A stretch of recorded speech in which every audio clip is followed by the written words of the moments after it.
मांगत तुलसीदास कर जोरे, बसहु राम सिय मानस मोरे।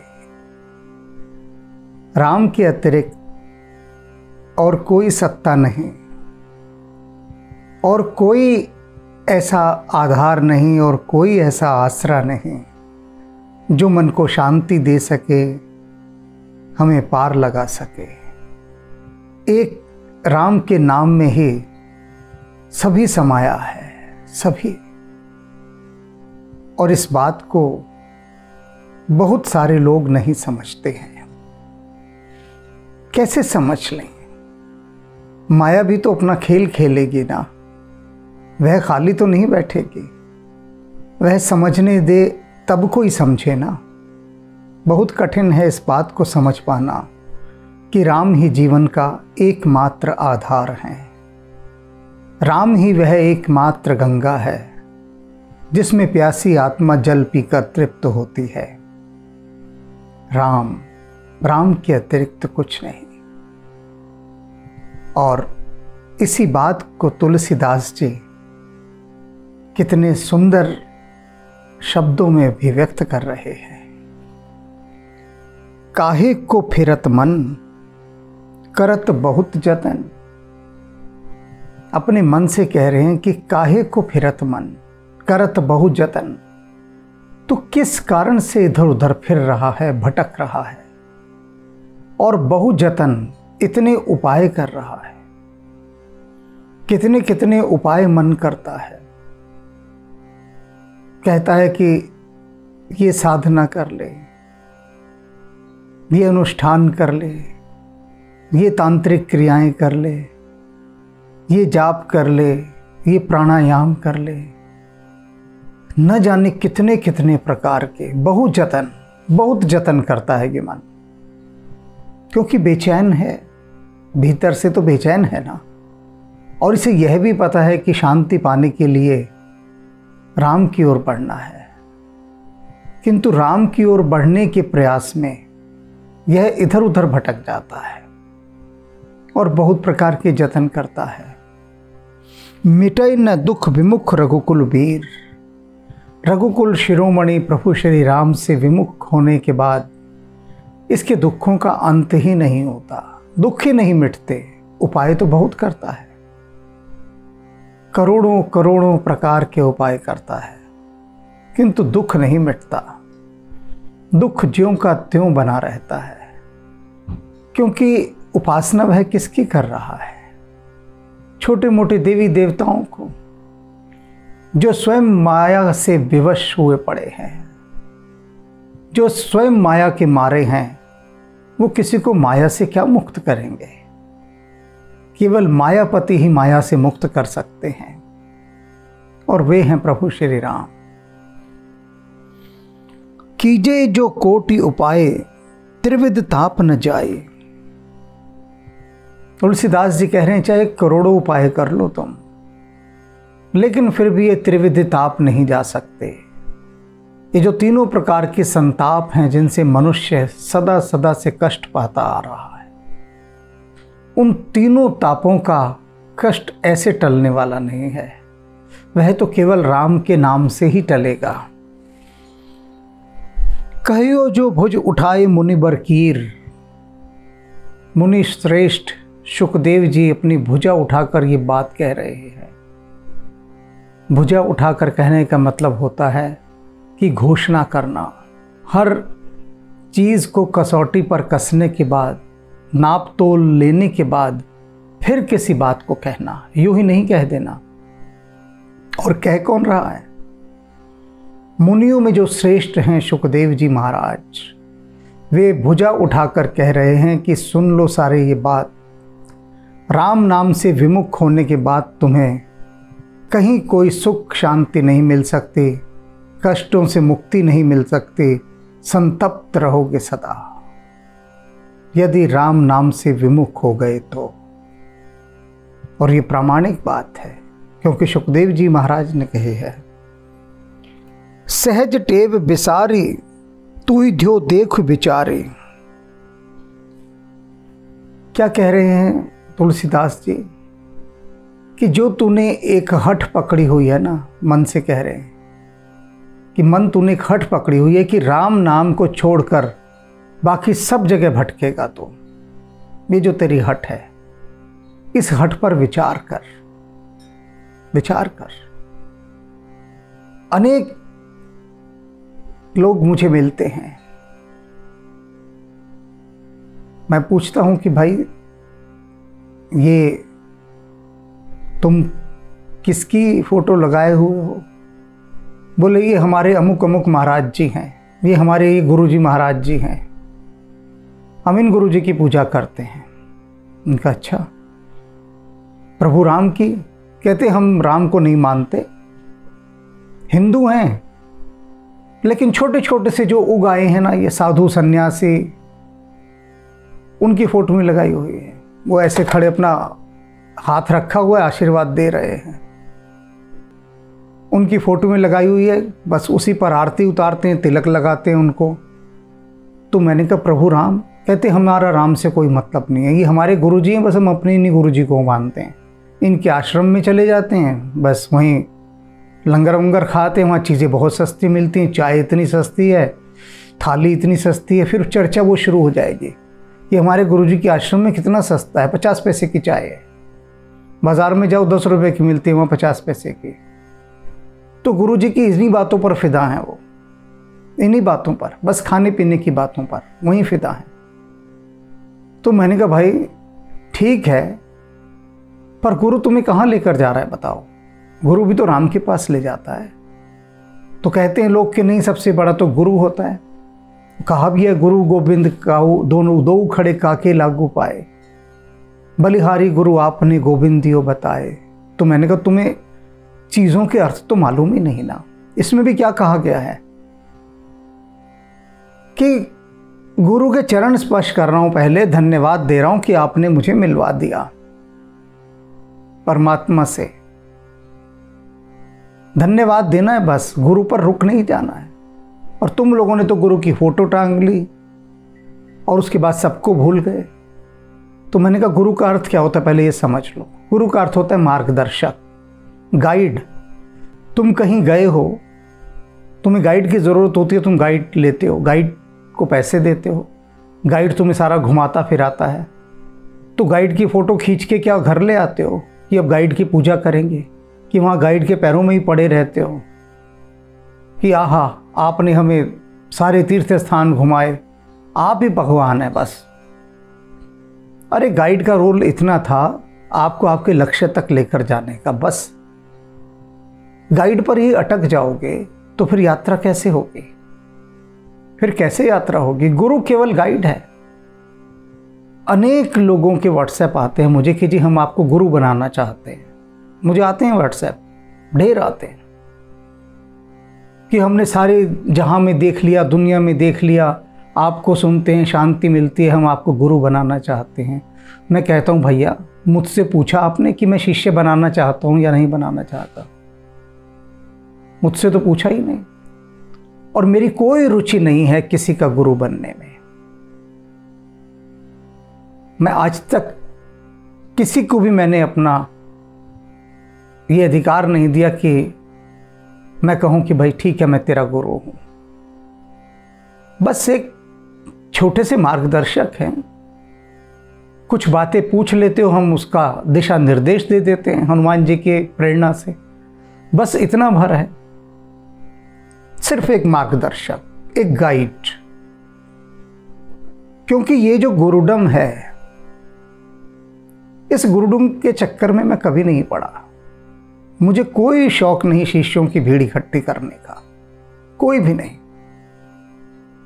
मैं तो बस इस तरह से अपने को समझता हूं कि एक पेड़ के नीचे बैठा हूं, लोग आते हैं, कोई रास्ता पूछ लेता है, उसे रास्ता बता देता हूं, बस इतनी भूमिका है।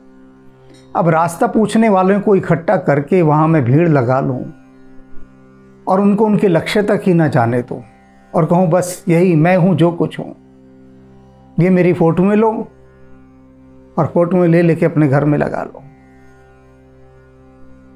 तो लोग यही कर रहे हैं, यही कर रहे हैं। लेकिन मैं सबसे यही कहता हूं कि हनुमान जी महाराज की शरण में जाओ, वे हैं गुरु। अगर गुरु किसी को बनाना है तो हनुमान जी हैं गुरु, और राम जी हैं उन तक पहुंचाने वाले वे गुरु। और मैं तो भैया वो सड़क पर बैठा हूं, एक पूछताछ वाला, किसी से रास्ता पूछ लिया। देखा होगा ना, अपने गांव में जाते हैं, कुछ लोग पेड़ के नीचे बैठे होते हैं, लोग उनसे रास्ता पूछ लेते हैं। बस मैं वही पेड़ के नीचे बैठा व्यक्ति हूं। किसी किसी को इशारा कर देता हूं, भैया हनुमान जी वहां मिलेंगे, चला जा। अब बाकी हनुमान जी की मर्जी और उसकी किस्मत, मिले या ना मिले, मुझे क्या लेना देना। मैंने तो रास्ता दिखा दिया, बस इतनी भूमिका है। तो यही सुखदेव जी महाराज कह रहे हैं कि राम के बिना कोई ठोर ठिकाना नहीं, कुछ मुक्ति नहीं, कोई शांति नहीं, किसी दुखों का अंत नहीं। राम ही हैं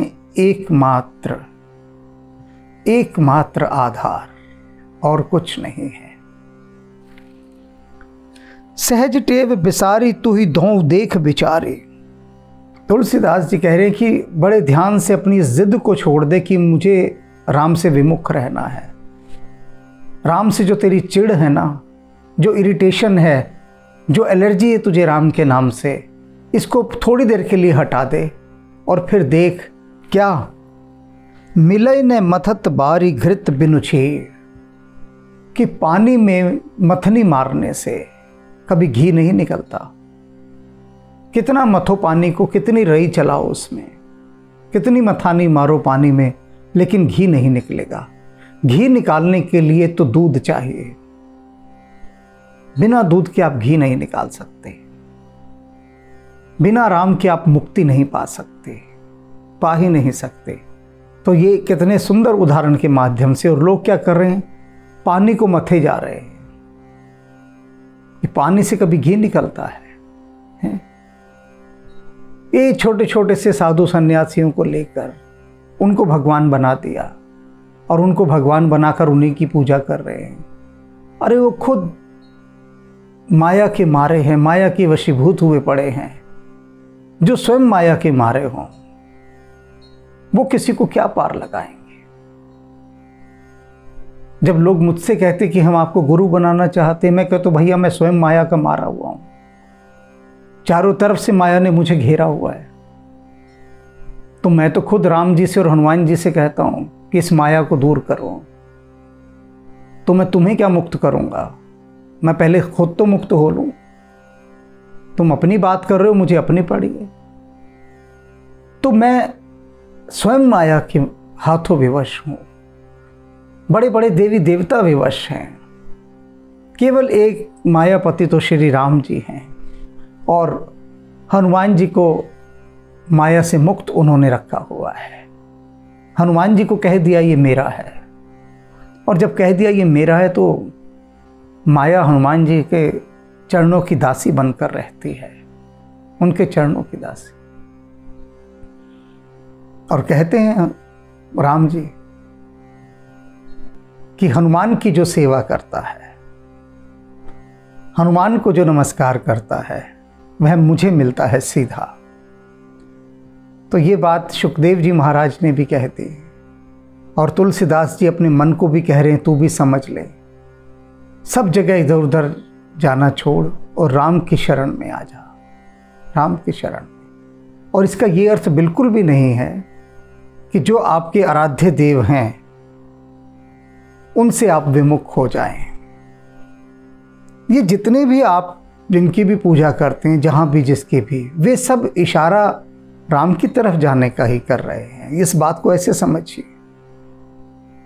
अब ये मत समझिए कोई अगर कृष्ण की भक्ति करता है, शिव की भक्ति करता है, और वह सोचे कि अरे ये तो तुलसीदास जी कह रहे हैं कि सबको छोड़ छाड़ दो और केवल राम का ही नाम भजो। ऐसा नहीं कह रहे कि सबको छोड़ छाड़ दो। वे कह रहे हैं कि पूरी दृष्टि अपनी राम पर रखो, राम से विमुख मत हो जाओ, राम से विमुख मत हो जाओ। राम है हमारे बाप, तो इसका मतलब हम ये नहीं कि दूसरे के बाप का अपमान करते फिरें।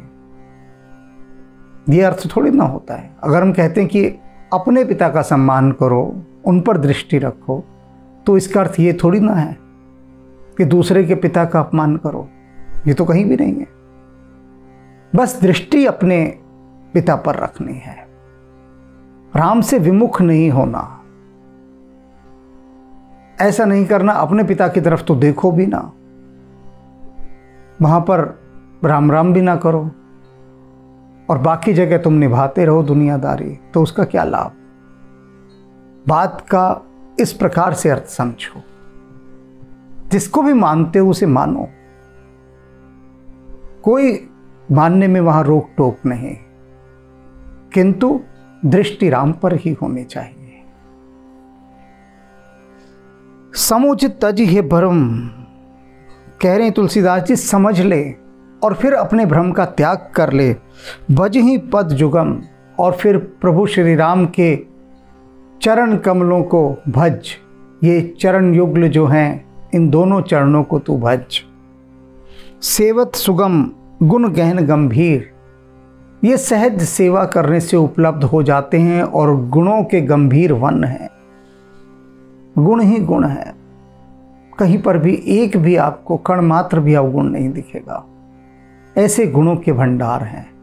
बाकी अन्य सभी स्थानों पर कहीं न कहीं कोई न कोई दोष है, अवगुण है, अभाव है, कमी है, त्रुटि है, सभी जगह पर, सभी देवी देवताओं पर। वो बताते हैं ना तुलसीदास जी कि लक्ष्मी, सरस्वती, शिव, ब्रह्मा, ये सब कहीं ना कहीं कभी न कभी छल कपट के अंदर संयुक्त रहे, कभी न कभी किसी न किसी कारण से। लेकिन राम जी, प्रभु राम निष्कलंक, निष्पाप, कहीं कोई एक भी अवगुण इनमें नहीं, एक भी अवगुण। आगम निगम ग्रंथ, ऋषि मुनि सुर संत, सब ही को एक मत सुन मति धीर। अपने मन से कह रहे हैं, ओ मति धीर, मति धीर, अपनी बुद्धि में धैर्य लाने वाले, अपनी बुद्धि में धैर्य लाने वाले ऐसे संत। एक ही मत हैं सब सयाने एक मत, सभी एक मत से क्या कहते हैं, आगम निगम ग्रंथ, चाहे वेद हो, पुराण हो, कितने भी ग्रंथ हो, ऋषि मुनि हो, संत हो, साधु हो, सब सयाने एक मत। क्या कहते हैं एक मत, कि राम नाम ही सबसे बड़ा है, राम नाम ही हमारा प्राण है, राम नाम ही हमारा एकमात्र आधार है, सभी ये कहते हैं। तुलसीदास प्रभु बिन प्यास मरे पशु, तुलसीदास जी कहते हैं कि प्रभु के बिना, स्वामी के बिना, राम जी के बिना ये जो जीव है, जीव क्या है, पशु, ये जो पशु है ये प्यासा मर जाता है। यद्यपि है निकट सुरसरी तीर, यद्यपि पास में गंगा बह रही है, लेकिन फिर भी गंगा से विमुख जो पशु हो जाएगा वो प्यासा मर जाएगा। राम है बहती हुई गंगा और हम सब हैं पशु, यानी जीवात्मा। हम सब जीवात्मा पशुओं के समान हैं ही पशु। पशु का अर्थ होता है जो पाश में बंधा हो। पशु क्यों कहते हैं इनको, क्योंकि हम सब उन्हें बांध के रखते हैं ना रस्सी से, रस्सी कहते हैं पाश को। तो जिसे पाश से बांधा जाए वह पशु। हम भी तो पाश में बंधे हैं, माया ने हमें अपने पाश में बांधा हुआ है। हम सब जानवर हैं और माया हमारी मालकिन बनी बैठी है, हमारे गले में उसने पाश डाला हुआ है, रस्सा, और उस रस्से से हमें खींच खींच कर ले जाती है जहां चाहे, जहां चाहे। और राम जी चाहें तो माया उस पाश को खोल सकती है, फिर हम पशु नहीं रहेंगे, फिर हम मुक्त पुरुष हो जाएंगे, मुक्त आत्मा। तो तुलसीदास जी बता रहे हैं कि यदि राम जी से विमुख हो जाओगे तो प्यासे मर जाओगे और पास गंगा बहती होगी, लेकिन तुम गंगा की तरफ जा नहीं पाओगे, क्योंकि राम है गंगा। और जिस जिस पशु ने, जिस जिस जीवात्मा ने राम की तरफ से मुख मोड़ लिया, पीठ कर ली, वो प्यासा ही मर जाएगा, अतृप्त मर जाएगा, अशांत मर जाएगा। इसलिए नमामि रामम रघुवंशनाथम, रघुपति राघव राजा राम, पतित पावन सीताराम।